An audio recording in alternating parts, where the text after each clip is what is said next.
Welcome back to the Match Report this week with me, Mari, and Miles Weber. We're hoping you've got a good week now that you can hear us. We're gonna dip and dive straight into the news here. Some stories that didn't involve people being murdered all the time. No, because all of those murders were all compacted and done in just Mortal Kombat this week. That's it. Yeah, that's all the murders that happened. We were talking briefly about that because you saw the Mortal Kombat movie. You dug it, right? Yes. Yeah. And my whole thing with Mortal Kombat is that if you can't have fun watching this, then man, you grew up and come back to just being a kid and enjoying a movie, you know? It had everything that you wanted with the gore and the nods to the games. Among the many communities hit hard this year by COVID-19 were the Amish. They knew outbreaks were on the rise when they complained about a Quaker cough even oatmeal couldn't quell. Yeah, because oatmeal fixes everything, right? Mm-hmm. They do people do like oatmeal masks and like oatmeal baths and everything. So I mean, it's got to be healing. Right, an oatmeal bath. Yeah. Yeah, don't eat it though.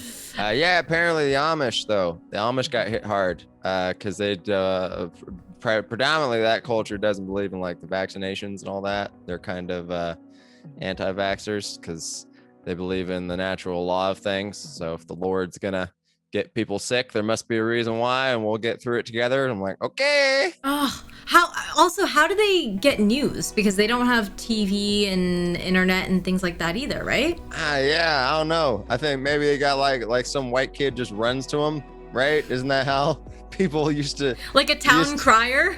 Yeah, wasn't it a crier? The Criers Club. Oh, that sounds like fun. The Amish Criers Club. Can you imagine being the one person allowed to consume media for the whole town and you come back and you're like, oh, it's bad. What's this WAP they're talking about? You don't want to know, Jedediah.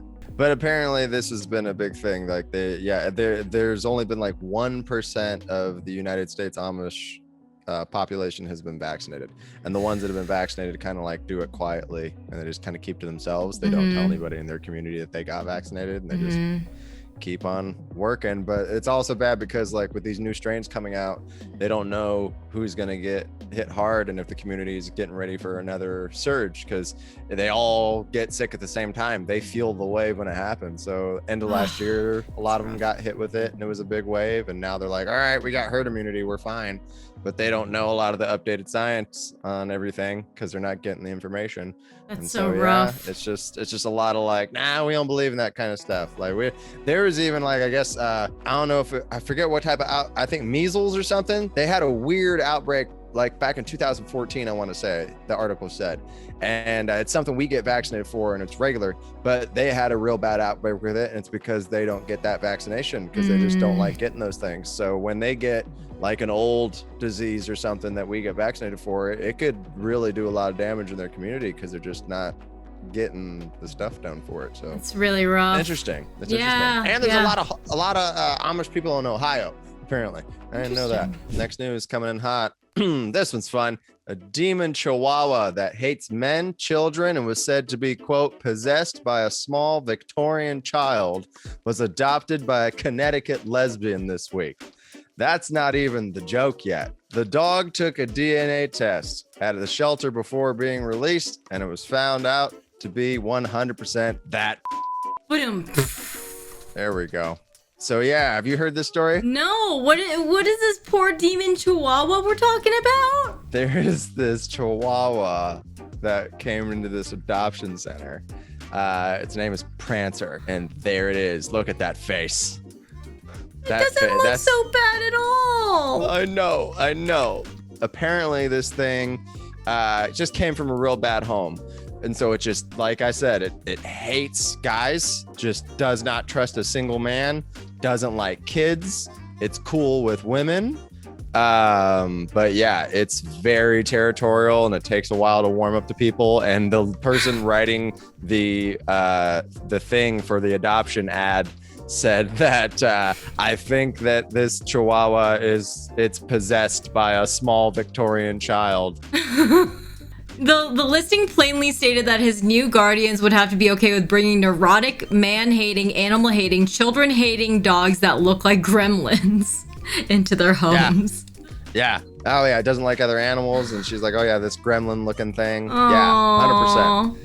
So yeah, a lesbian in Connecticut was like, oh, I think I check off all the boxes. Like I work at a center that's like all lesbian, like, and women. It's a women's clinic and stuff, and so like no men. I'm never around men. No like, men at all. I don't have kids. I'm single. I don't have any kids coming through here ever. So yeah, why not? What's the worst that could happen? She says, and so now she's got this Chihuahua. Oh. It's getting a little feisty there. It's so interesting how small dogs can be very terrifying. I think it's the same sort of like irrational fear that you get from being scared of like rats. They're so much smaller than you, yet I think it's confusing when they don't like you or when you fear them. Speaking of dogs, my friend's dog, whose house I'm staying at, just walked in. Oh, dog show and tell. Hello, what a distinguished man! Look at the mustache on this one. Is right? it what's It's a terrier. It's a terrier? Is it a boy or girl? It's a boy. Boy? Oh my gosh! Wow. If I was an old man, I wish I would look like this dog. I'm saying that's why I got the feeling is that this dog has got an old soul because it's just got that old mustache. Oh, he looks like he belongs like on the pier with like a little red beanie like this. Like a red beanie. And I love that you just have a giant red beanie handy. It's so big. Like a red beanie and a big beard, and you ask him questions and he doesn't really tell you like really long answers, but you go to him like every Sunday, and then like on like the 10th Sunday he gives you kind of a longer answer, and then you just become BFFs. Demi Lovato spoke out against an LA Froyo store over quote unquote triggering language on their products. The singer is also going to start a battle with Dairy Queen and petition for Baskin-Robbins to have 13 flavors. Yes, this story. Did you see this one? I did. Yeah. This one's hard. It's hard. Because you never want to belittle an eating disorder, because eating disorders are a very serious thing. And if you have an eating disorder, go get help, call somebody, talk to somebody, definitely seek help, because it's a very serious thing. It's very hard for people with eating disorders. But there's got to be like a line though, right? Where like you kind of have to look at things in the world as, okay, did I have a personal experience that was poor with this thing? And that's my experience and something I need to deal with? Or like, is this a personal attack against me? Right. So to back up, what happened was Demi Lovato went into a Froyo store. Yes, in Los Angeles. And a lot of the products that they had were like, this is gluten-free, this is sugar-free. Sugar-free, guilt-free. Guilt-free. I think that was something the article said to her defense, and it was kind of the only thing that was to her defense in this, is that I think the company that a lot of the frozen yogurt was made from was like guilt-free something, was what the company was called. So they kind of like had that on a lot of the stuff where it was like implying that, you know, if you eat it you should feel guilty, and it's like, yeah, I get that, but and that's the part that Demi Lovato got triggered from, because she has had eating like disorders and problems with food in the past. But then the other side of it is that the Froyo company, in their defense, has a lot of these products so that they can serve the celiac community, the diabetic community, and also people who are, you know, like conscious of what they're eating. And so I don't think that there is like a good or bad person in this situation, where it's like they're a, you know, independent female-owned company or like business. It's just a small business. It's not like they're like TCBY and they're in every city or anything like that. It's just like one little store, And they're trying to do their best, trying to serve as many communities as possible. And so I think for them getting bashed on by somebody who has the social media power like Demi Lovato was like really damaging for them. Yeah.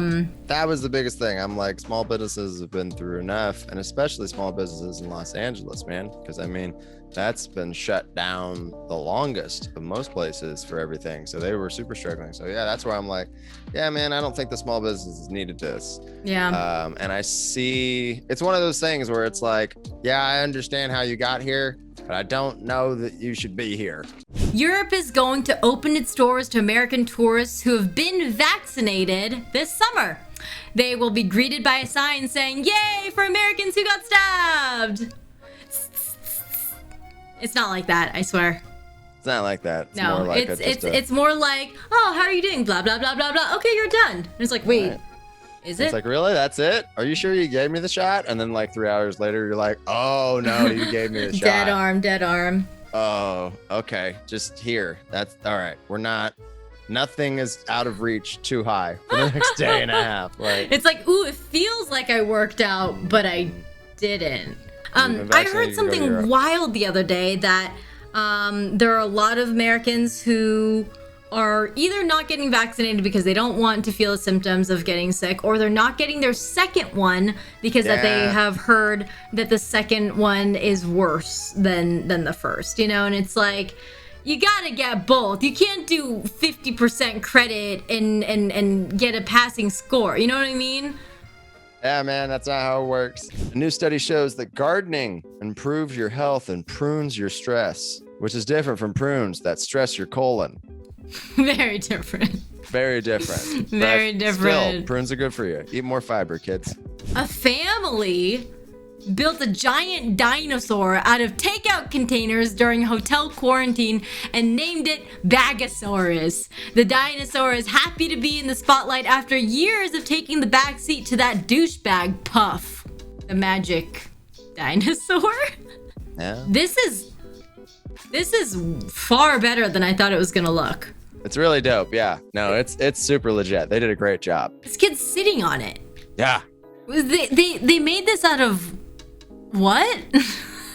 It's all the takeout boxes and like everything that came with their takeout. So these are a lot of like containers and boxes and bags and things like that. And so yeah. Do you think that it smells just like an amalgamation of old 2-week food, like 2-week-old food? Like, I wonder how much cheese is still like stuck to some of that. Right? I'm just thinking like the paper in like a McDonald's yes bag. It's still got like little cheese on it. Last story. Here we go. A Philadelphia teacher sold cheesesteaks to take his mother, who was diagnosed with cancer, to Egypt to see the pyramids. The only thing that would be more Philly than this story is if Rocky broke the Liberty Bell in the parking lot of an Eagles game. Rocky! That is so cool. It is, yeah. His mom got diagnosed with cancer, and he was like, oh, let me just sell some cheesesteaks to my family and friends and see if I could raise enough money to take my family there.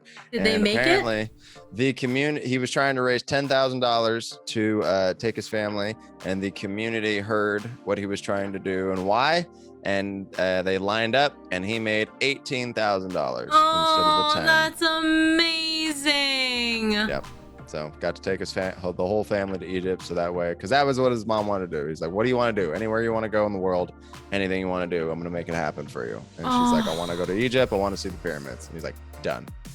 That's so cool. I love communities, and like that is one of the things about the internet that I think, you know, however many times the internet is going to get a bad rep for things, it's those stories that are like, nope, but this couldn't have happened. Yeah. Well, y'all, that is our show today. Hope you enjoyed it, and a lot of positive news, Miles. Thanks for compiling such a lovely list of stuff today, and hopefully you guys found it interesting. We'll see you next week, and hope you're doing well. Yes. Get out there, get vaccinated, socially distance, take care of other people. Yee! Bye, everyone.